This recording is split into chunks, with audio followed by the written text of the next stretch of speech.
Hello, gentlemen, and welcome to today's event. The webinar will begin shortly, but first I'm going to play a short video from you. And those of you that are on the phone listening to the event, and if you could turn up your computer speakers and listen to the video over your computer speakers, you will get better audio. And go, everybody. I'm going to play the video now.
Hello and welcome to Keeping It Clean in 2015, Navigating Food Allergies. Gerald and I will be in the background answering any WebEx technical questions. If you do experience technical difficulties during or joining this WebEx session, you can call WebEx technical support at 1-866-779-3239. Please note, as an attendee, you are part of a larger audience. However, due to privacy rights, we have not to display a list or number of people to everyone on the call today. And as a reminder, today's call is being recorded and everybody's line is in listen-only mode. We will hold a Q&A session at the conclusion of today's presentation. However, you can submit an online question at any time throughout the presentation today by simply typing your question into the Q&A panel located on the right-hand side of the screen. Just type your question into the text field and click send. Let's keep the send to defaulted to all panelists. We invite you to sit back, relax, and enjoy today's presentation. I would like to introduce you to your first speaker and moderator for today's event. He's R&D Director at Ecolab, Mr. Stephen Engel. Mr. Engel, you have the floor. Thank you much, and welcome to today's Food Safety Matters webinar. And we're very fortunate today to have two guest speakers presenting on this topic. The first is Nicole Delaney, Principal Chemical Engineer, Institutional Technical Account Specialist at Ecolab. Nicole Delaney is a Technical Account Specialist for the Food Service, Kitchen Specialty, and Food Safety programs in the the United States, as well as coordinates with global program developers. She also has extensive experience in industrial food safety applications and considered the subject matter expert on dry processing environments and has helped develop cleaning and sanitation protocols for a number of corporate customers, as well as conduct informal audits for continuous improvement of food safety. She's on the Allergen Committee for the Grocers Manufacturer Association and is heavily involved in implementation of new regulatory requirements in allergen control programs. We have Emily Thompson from Red Robin International. Emily Thompson is a registered sanitarian and serves as the Senior Food Safety and Quality Assurance Manager at Red Robin International Incorporated, and has wide-ranging experience in restaurant food safety as well as in manufacturing, and helped in the development of Red Robin's current enhanced allergen procedures. Our first speaker today will be Nicole, and then Emily will speak at the conclusion. Thank you, everyone, and here's Nicole. Thank you, Stephen, for inviting me to speak today. As was mentioned earlier, the topic of our presentation this afternoon is Keeping It Clean in 2015, Navigating Food Allergies. As was mentioned at the beginning of this program, you may at any time submit questions, and the Q&A session will be at the end of the presentation. We'll be discussing a variety of topics related to food allergens. Food allergy basics, what do you know about food allergens?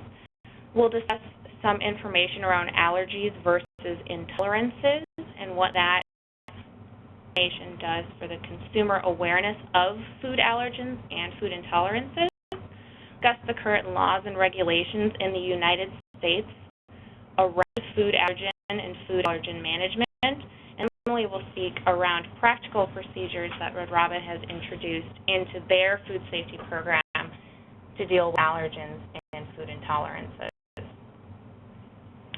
As all of you know, awareness and concerns regarding food allergens is growing. Food allergens are proteins that elicit an exaggerated immune response within certain susceptible individuals. The immune response varies by person and dose. There is also current research to suggest that a particular person may vary on their sensitive dose based on current dietary restrictions as well as the health of their immune system. There is currently no cure for allergens. Mitigating cross-contamination and cross-contact is a fundamental preventive control for this susceptible portion of the population. Go any further, we'd like to set a base knowledge around what a definition is for food allergen, a food intolerance, and any adverse food reaction that folks may experience upon eating food. Adverse food reaction is any reaction after food ingestion. A lot of the adverse food reactions that we currently see in the media are around particular types of reactions in your dietary tract. Intolerance is a reaction from a non-immune cause. This is particularly noted as we look at lactose intolerance and gluten intolerance and the increase of those intolerances in today's consumer marketplace in the United States. Food allergy is a different type of response with the body. It is an abnormal immune response. The body's immune system will overreact to the certain proteins that are in the specific food. That is why those proteins are very targeted towards specific types of food as well as the amount of that protein in the food. As mentioned before, food allergens are naturally occurring proteins within the food. There may be more than one protein that elicits an allergic response in a certain food. In peanuts, for example, there may be more than one specific protein within the peanut that elicits an allergic response. Because of this type of reaction, proteins and allergens can be resistant to heat treatments, pyrolysis, which is the breakdown of proteins, which does not cause an allergic response, and pH. So the things that we would think about in good cleaning and sanitation practices may not be effective against allergens. And one of the main reasons is that trace amounts of a type of protein that elicits an allergic response can cause a reaction. Susceptible individuals can be experience an allergic reaction on parts per billion levels of proteins in a food response. Thresholds have been discussed at length in the United States around specific amounts of protein that could be in certain foods that would not need to be documented for labeling. But studies and limits required for such thresholds are not currently well defined. We mentioned earlier, sensitivity and severity of those reactions vary widely. Really, if we summarize food allergens and the protection of food allergens from this highly susceptible population, avoidance really is the only protection that we currently have.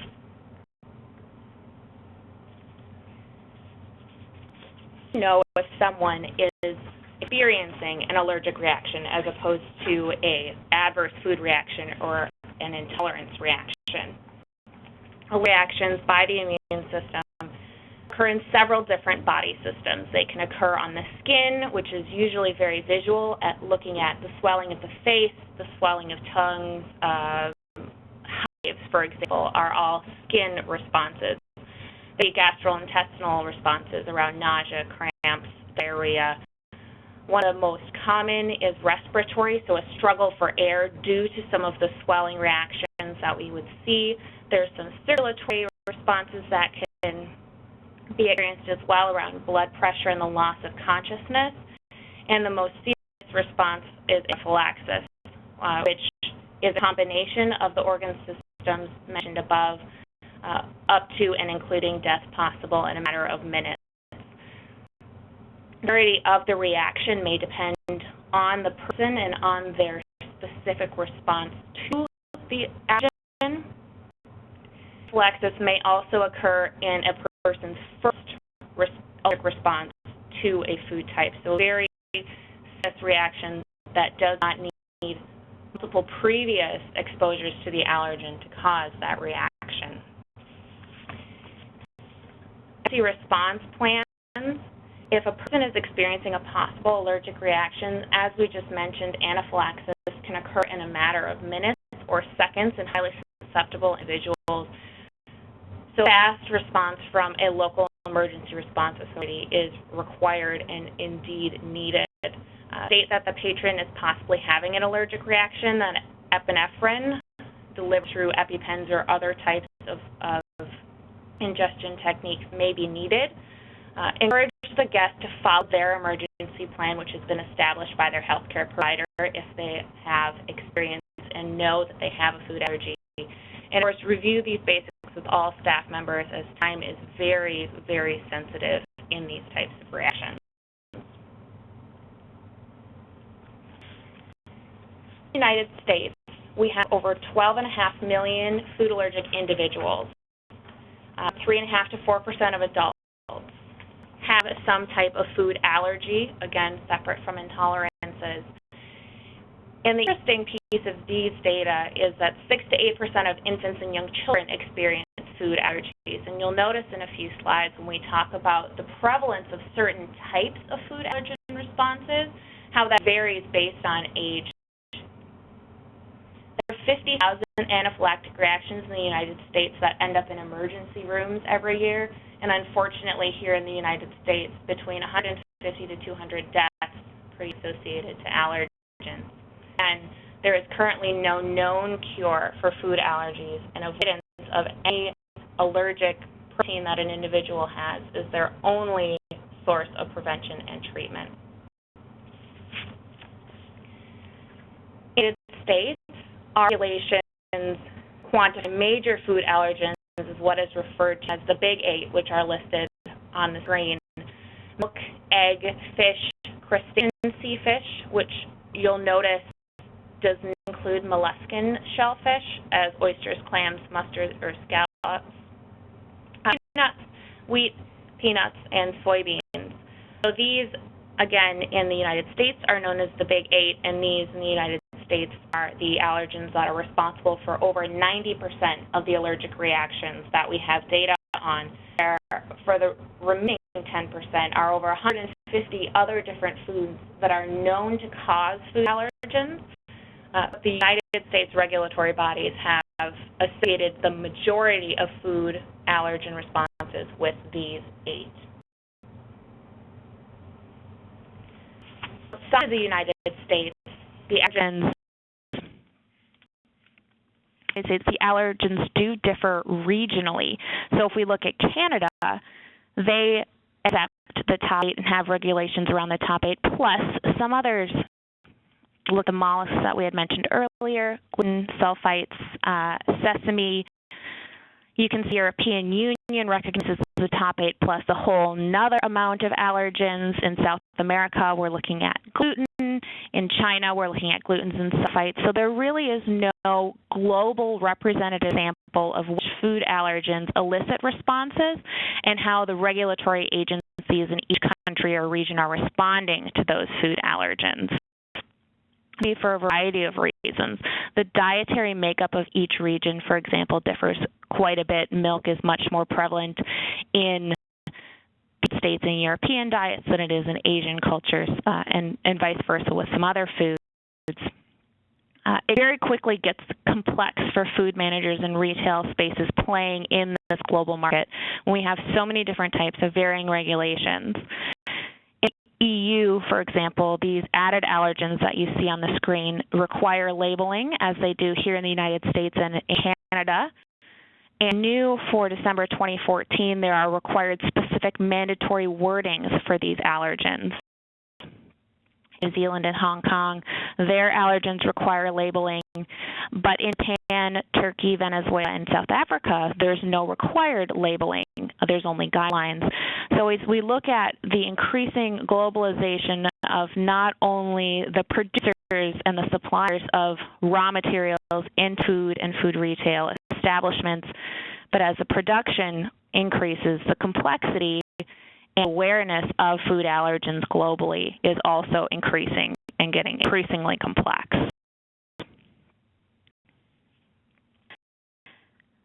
The food allergens, which I mentioned a few slides ago, is very interesting from a scientific perspective when you look at the dark blue bars, which are the general population, including types of food allergens here in the U.S. and their general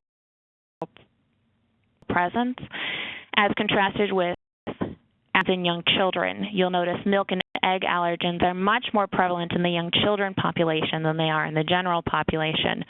Of course, the most noticed allergen, peanut allergens, has a higher prevalence in young children, which elicits a very emotional response from the media and from a lot of public information standpoint. Those reactions tend to be much more emotionally involved when we're looking at allergic reactions with young children.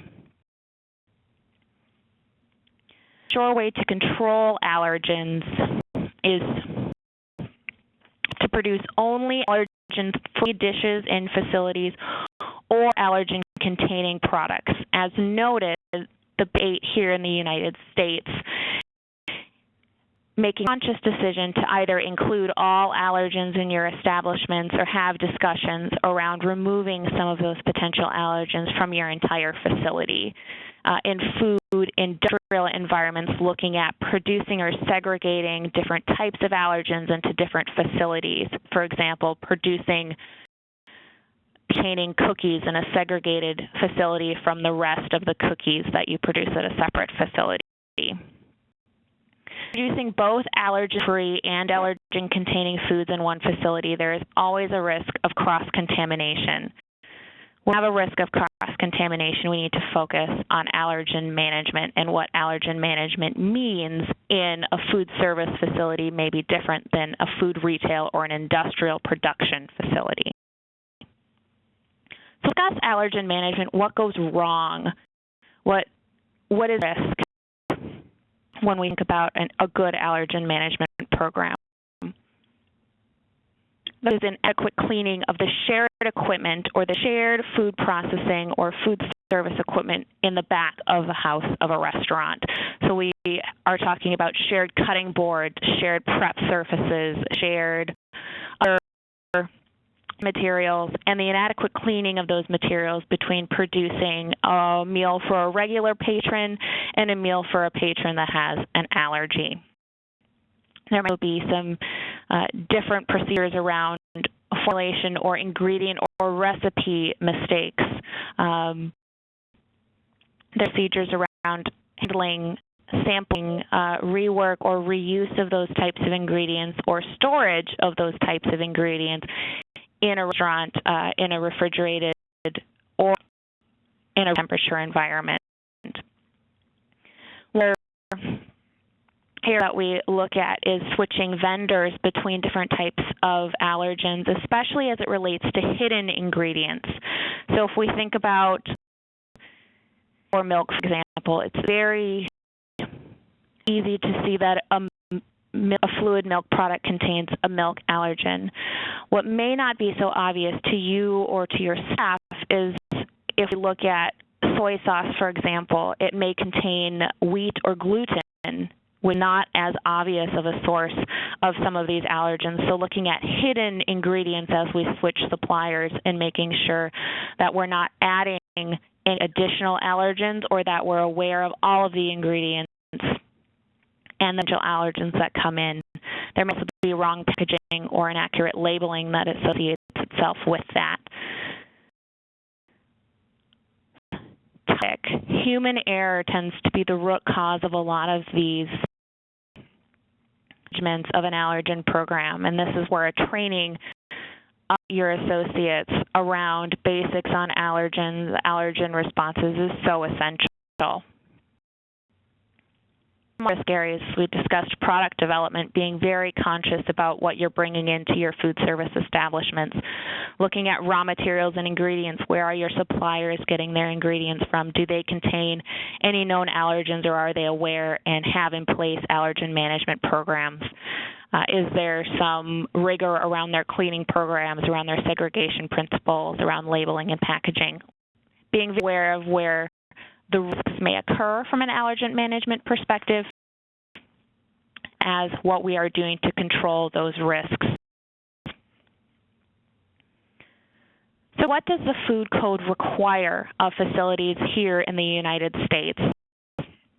See on this slide, the food code requires a demonstration of knowledge in the facility around major food allergens, the symptoms that a major food allergen could cause, as well as the employees being properly trained in food safety, including allergen awareness as it relates to their duties. Again, enforcement of the food code does vary by jurisdiction. There are some additional administrative guidelines in the annexes of the food code that bring a little bit more detail around some of the intent behind these rules in the food code. Restaurant and food service retail managers need to be aware of the serious nature of food allergies, as we've discussed, as it does include allergen reactions, anaphylaxis, and death. To know in the United States the 8 major food allergens, and then to understand food allergen ingredient identities and labeling, and to avoid cross-contact during food prep and service. And these documents were not intended to require that all food employees pass a test that is part of an accredited program around allergens, but to bring awareness to, as we see on the slide, describing foods identified as major food allergens and really the symptoms that a major food allergen could elicit in an emergency response plan. United States at this current time, a restaurant or a food service or food retail establishment is not required to offer allergen-free items. They're not required to have a complete allergen breakdown of the menu recipes that are required. And in Canada, it is suggested to have a list of these ingredients available, but again, none of this is required from a food code standpoint. And the enforcement may vary by jurisdiction, but from a food code requirement, it is not currently mandated. From a labeling perspective, this is governed by the FDA. They do require all domestic and imported packaged foods to list the 8 major allergens that we. You must also specify the specific types in an understandable language. So if we're looking at tree nuts, for example, look at the specific type of tree nut, so almond, cashew, example. These major 8 allergens must also be stated if they're found in flavorings, colors, or other additives. This does not include other types of food But the reason that this isn't discussed in this presentation is because it does apply to grab-and-go types of food. So if your food service or food retail establishment does have a grab-and-go type, this does apply to you under FALCPA and FDA, but is often not enforced.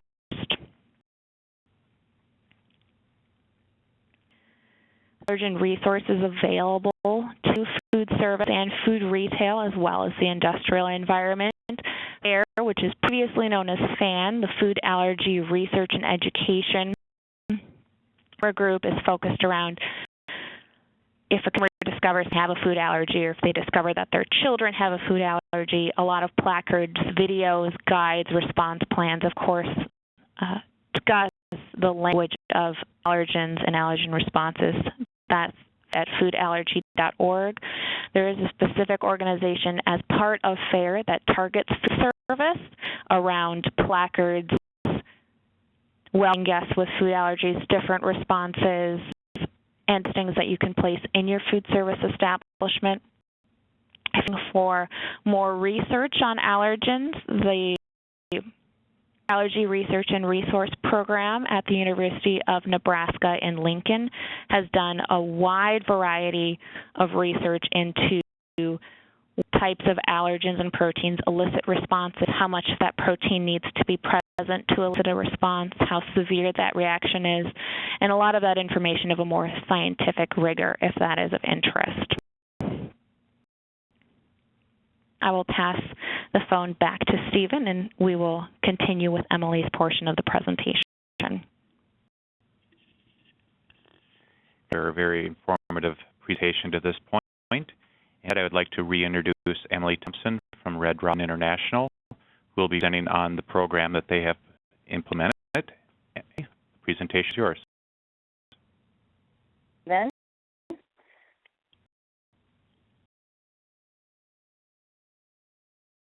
So I was the allergen program that we have at Red Robin, and has evolved into what it is today.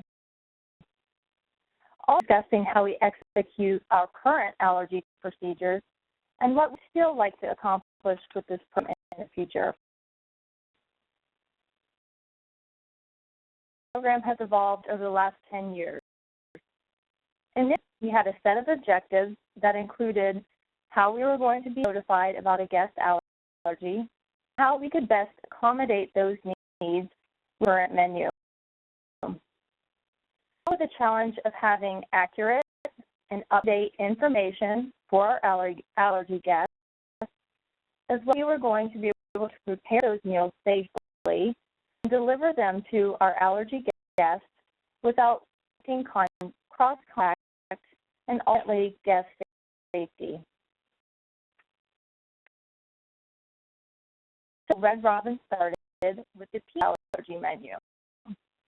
We identified for our guests menu items that would be safe to consume if you were only allergic to peanuts. Fast forward later, we have created allergy menus for the top 8 allergens considered in the United States, as well as gluten intolerance. This improved our allergy program required a lot of training, and it all had to be ingrained in the culture of the at Red Robin. This culture is very important to executing this well in the restaurant industry. As a result of the top allergen menu, as well as gluten options for our guests, we include allergen menus for franchise partners, as well as our Canadian restaurants. In June, we decided to pull all peanuts and all peanut-containing ingredients from our menu offerings after the peanut recall happened. It was actually really great because it made it safe for all individuals with peanut allergies to be able to dine in our restaurant. And actually up to 2013, our team would update each paper allergen menu by hand. We cross-reference any changes and any recipe updates that our team provided and modify each of those paper allergen menus according to the changes. We implemented a yellow basket as a standard vessel in which all allergen meals were going to be delivered to our guests in.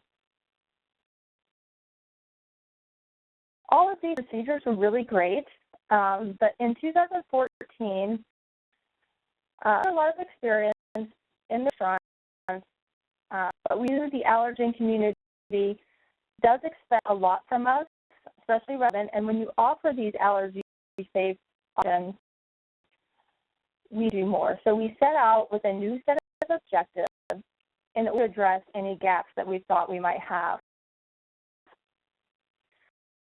Objectives set out to improve guest protection, confidence in us, and what we were going to do is use all the available technology available to us, as well as utilize new tools available in the marketplace for preparing and handling allergy meals. So that we identified to create this newly enhanced allergy program. These included more significant and ongoing education and training for our members and our managers. We had to assure that the guests were alerting us that someone in their party was with an allergy. We need an automatic tool that would serve as the menu for our guests and relying on paper menus, which was the implementation of our interactive allergen menu. And so we needed to prevent cross-contact in the back of the house by dedicated tools and equipment to handle and prepare all allergy meals for our guests.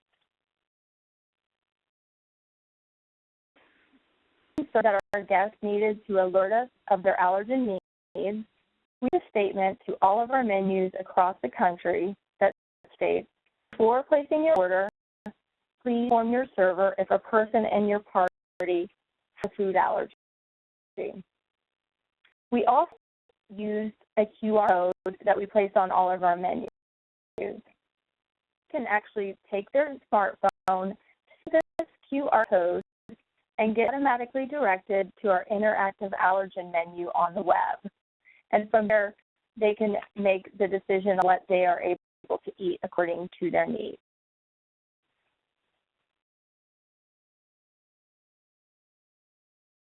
You will find our interactive allergen menu.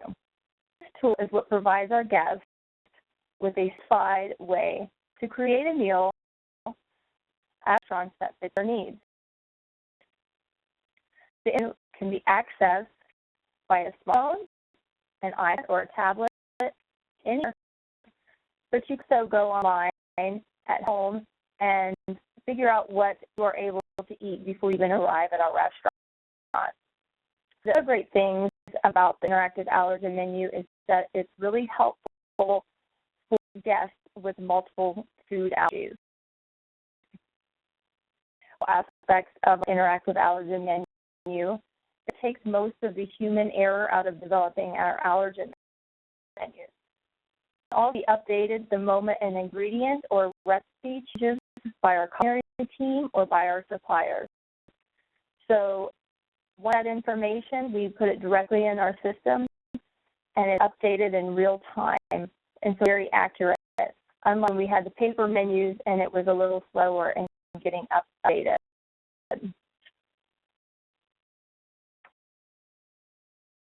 A snapshot of what our interactive allergen menu looks like on our web page. You go on the Get Started page, and then you select, like on this page, the allergy that you'd like to avoid. You a list of menu items from each category of our menu that are suitable for your specific allergy or allergies.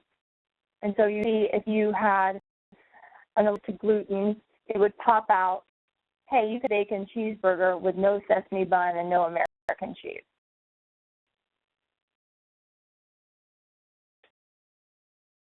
The and really important major pieces of our enhanced allergy program is the implementation of the allergy kit. This kit, which is all purple, enables our team members in the back of the house to prepare, assemble, and complete a full and safe allergy meal by utilizing utilizing all of these purple tools in the kit, a set of SOPs that they follow in order to execute it safely. Some of these we have found with using this kit is to ensure that it is washed, rinsed, and air dried after every single use. And one is that the employees wash them properly before preparing an allergy meal with this kit. It's actually been an extremely beneficial tool for us and has added an important layer of safety to enhanced allergy program.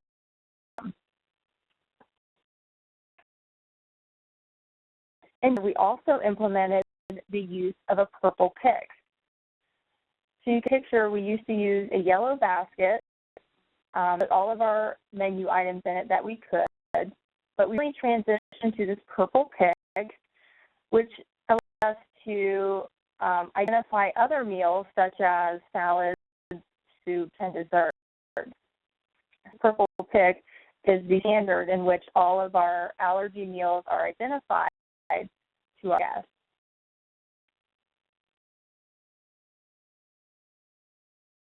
And finally, of our allergen program is of course most important is education and training, because you have all of these great things, but without training and proper education, it's not a work. We show a snapshot of some of the training materials that we use, like our SOPs, our program, as well as some of our presentation materials. All QA managers at Red Robin are certified as trainers through Allergen, which is an allergy training course for those of us in the food industry. We have also taken that knowledge that we learned through that course and able to create an extensive line of training materials and educational documents for managers and team members. And we created all of those documents and presentation materials in English and Spanish. This training is done for all managers and all new team members. And we offer training through routine presentations we do throughout the year in our field visits. And also, when we're in restaurants, we talk about allergen programs during each and every of our visits.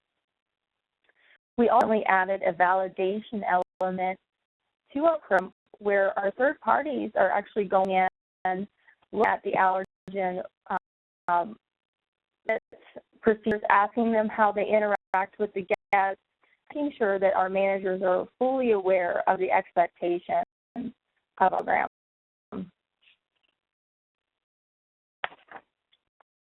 So we're actually really pleased with our newly enhanced allergen program, but of course, we continue to improve. Our guests rely on us, and we must continue to meet their expectations now and in the future. We do starting an in-house allergen training course for all of our managers in restaurants in order to further improve guest dining experience. And we hope to have that done within the next few years.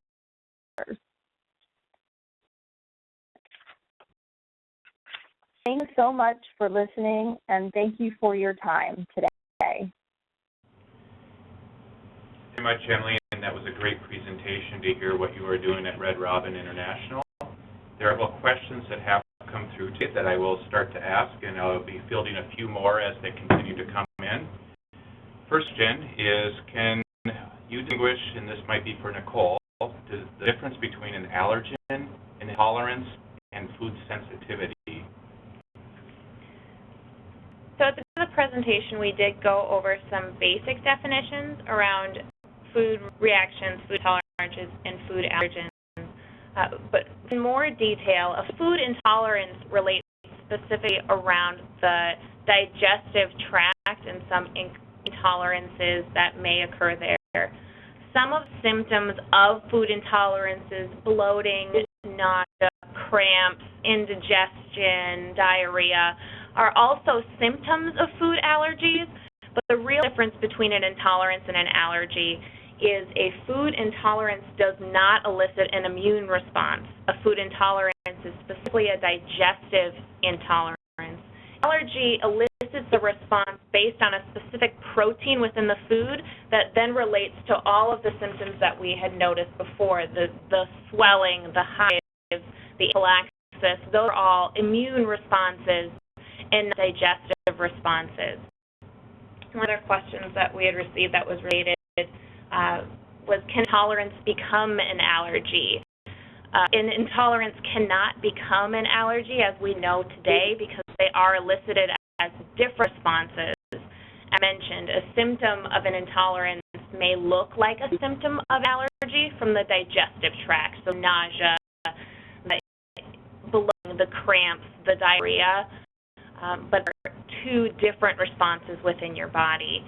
One of the most difficult points when we look at food allergens versus intolerances relates to lactose intolerance versus milk allergy, and that's how we distinguish between them, is immune reaction to a protein for an allergic response and the digestive intolerance that is associated with lactose intolerance. Thank you. Another question is, what does training employees in food allergy awareness mean for the food code? So, mentioned earlier in the food code portion, the jurisdiction of food training does vary in the enforcement of the food code. Again, it's not intended to require that all food employees pass a test as part of a program. What we're looking at here is, are employees properly trained to understand that there are 8 major food allergens here in the United States, maybe for in other places, and really to notice the symptoms around food allergen reactions, the swelling, and having a appropriate response around the serious nature of food allergies as it relates to notifying the authorities immediately and all of those things.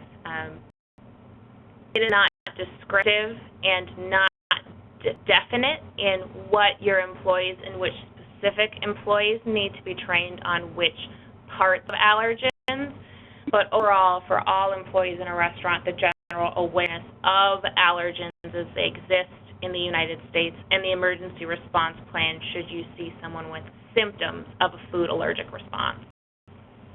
Okay. The question specifically for Red Robin is whether you could restate whether all Red Robin and the franchisees are peanut and tree nut free. Yes, we are peanut free, but we're not tree nut free. Okay, thank you. And then just a general question about cleaning. What is an acceptable washing procedure to remove allergens when doing daily cleaning, general cleaning? And then there'll be a follow-up question to that coming up soon. So Emily, do you want to take that one first? Just sanitizing does not remove the allergen. An actual wash, rinse, and sanitize has to be performed in order to remove allergen, because the washing with the soap and water is actually how the allergen is removed.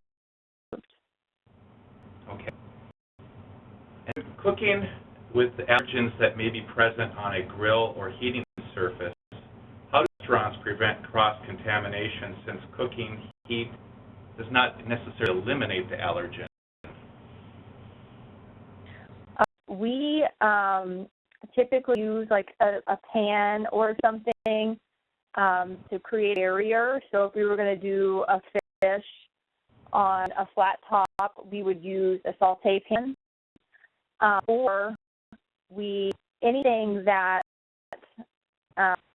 we would cook, a dedicated fish fryer.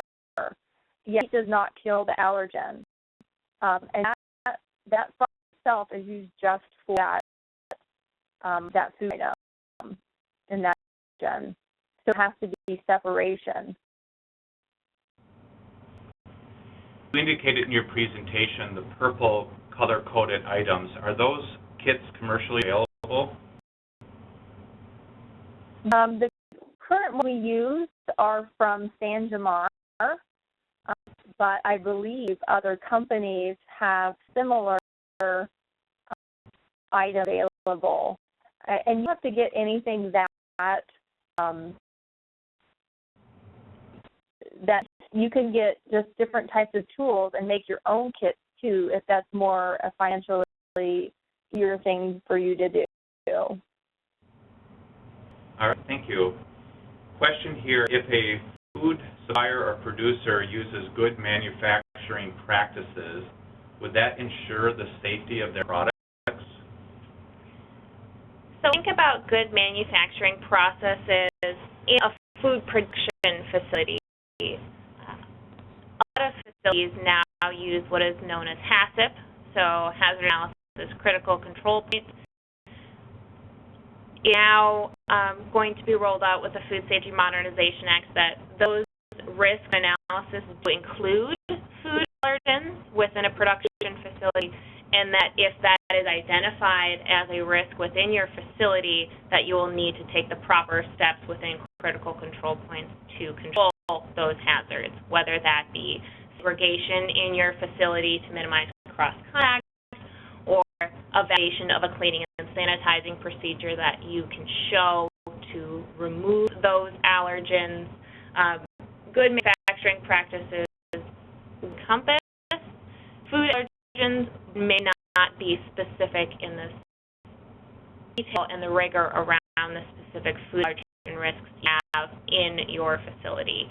So it's a great starting point around identifying hazards, around segregating, around having procedures to deal with the allergens and food safety, but your facility level needs to identify which specific risks associated with specific allergens in your equipment that you will need to mitigate.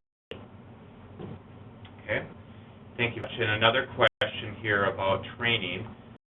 How should employees respond when a person, whether a patron or employee, experiences food allergen reactions? Can an employee intercede, or who is responsible to intercede? Would you be able to answer that? Yeah, I can take that. Well, our standard is depending on the severity of the reaction. If it's a pretty severe reaction, we would call 911. If the nurse has an EpiPen and takes care of it themselves, then we could kind of ask them what they would like to do.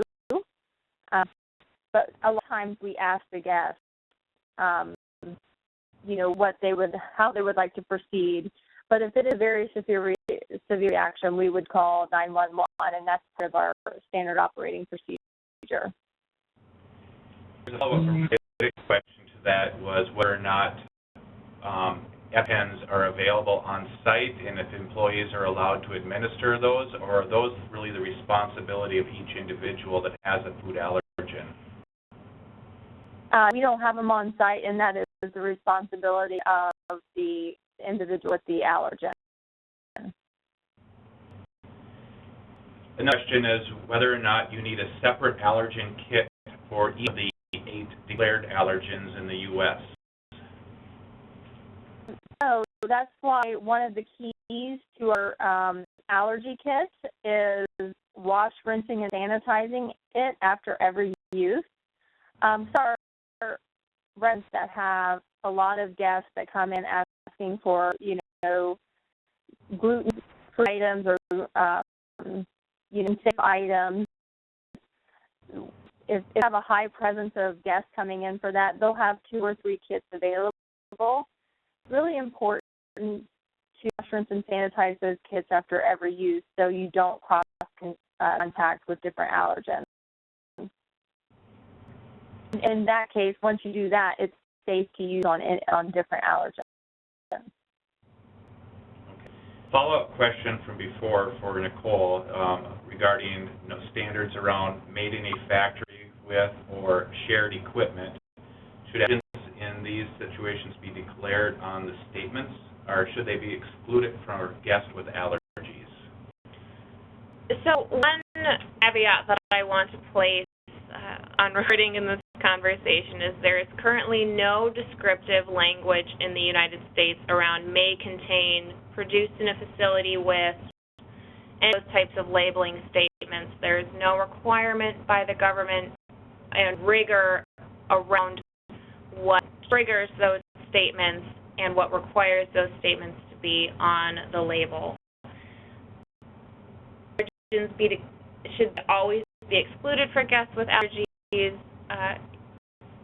If there is a statement on a label or even in any type of food matrix, there's always a risk for cross-contamination that particular allergen on that label, for example, was produced in a facility with tree nuts or peanuts.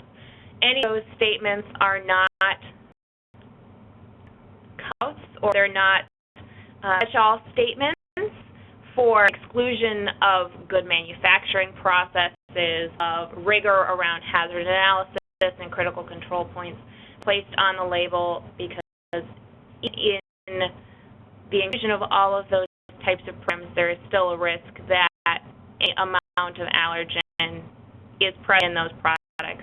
In the United States, since we do not have current threshold limits, any detectable amount of allergen, whether it be on the parts per billion level, on the parts per million level, within a food product, is triggered yes for an allergen. So there's always the risk that in a product that was produced on shared equipment, on any of those things, that allergen will be present. That means we should exclude all of them is something that is the responsibility of the restaurant or of the food service or ultimately of the consumer to ingest that product with that type of labeling. Just a point on training that was stated before about other practices. So employee training can also include how to limit cross-contamination and when to wash hands, when to change gloves, how to use an allergen kit and take an order. I believe, Emily, you described some of this in your presentation. Is there more content or information you want to share on other practices for controlling allergens? Well, definitely, if a shower in that busted, you certainly would want to reject that shipment, and because that would create, gluten everywhere in restaurants. So those are like some watch outs. We also, in dry storage, try and keep our allergens on the shelf. We also try and keep them tightly holding, closed up, and rolled as such. And even when they're on the line, that we have, we individually wrap those in the back of the house in 2 cups. So the powder, comes off those does not contaminate other surfaces, because a lot of these can be spread airborne. We have in place for our fryers. We offer a gluten-free fry air, so we have a certain way of cleaning the fryers out, so we ensure that there's less than 8 parts per million gluten present in that fryer that we fries in. Then we clean them a certain way every in order to keep that standard upheld. When you go through your restaurants and you try and identify all the possible allergen cross-contaminations, you're going to find so many areas where those cross-contacts can occur. Really, one of the key things is to really limit when offer. You have to be sure that your team members, we have 500 restaurants across the country, that they can execute this properly. You almost have to make it foolproof for them. The kit is really important because all the allergy meals that pay at Red Robin are built on that kit. So they would the purple cutting board, place it on top of the normal cutting board. They would use all the knives, the tongs, and everything to build that burger or menu item for the guest. And it's just handled, it's care all the way through until it gets to the guest. So there's so many ways you have to look at the different qualities of cross-contact. So the menu is limited for these guests. There's a decent amount of things that they can eat safely at a restaurant. All right, thank you for that additional insight. The question here, some foods that contain gluten that we should be concerned. Gluten is found in the wheat stock, which is what we see gluten or used interchangeably. Gluten can also be found in some other types of grains as well. Really, we're concerned when it comes to gluten and gluten intolerance. You'll see folks look at it in contrast to a wheat allergy because gluten is one of the materials that makes up the wheat stock. So you'll see in some type of information that is listed wheat and gluten, sometimes used interchangeably, but gluten is the component of wheat. Time for one more question here. And what is the procedure for cleaning the fryer to reduce the gluten to less than 20 ppm? Is there a best practice for this? Are there some? We have a certain way of doing it. We have 5 fryers. Are numbered 1, 2, 3, 4, 5. 1 is the clean oil, and then you filter down. And the number 1 fryer is the one where we cook our gluten fries in, because that one is always the one that has clean oil in it. I'm not sure if that makes sense, but nothing else can be cooked in that fryer but fries. And we ensure that it's cleaned out, it's filtered out first, and it always gets the clean oil. Okay. Well, thank you very much, Emily and Nicole, for your great presentations this afternoon and the answering many of the different questions that have come through. And just as a follow-up, a recording of this presentation will be available on Friday, May 22nd at www.ecolab.com under the Media Center presentations as on the link that you see on the screen in front of you. And so we will be in a follow-up conversation next month on next food safety webinar on keeping it clean in 2015 with the Center for Disease Control research on ill workers and improper cooling, restaurant food safety risk, presented by Laura Brown from the Center for Disease Control. And that will be May 19th at 1 p.m. Eastern Standard Time. Get to please answer the survey following today's webinar, and there is also information where you can find requests for continuing education certificates. So thank everyone again today for participating, and for Nicole and Emily, great job again, and we really thank you for your information. Our pleasure. All right.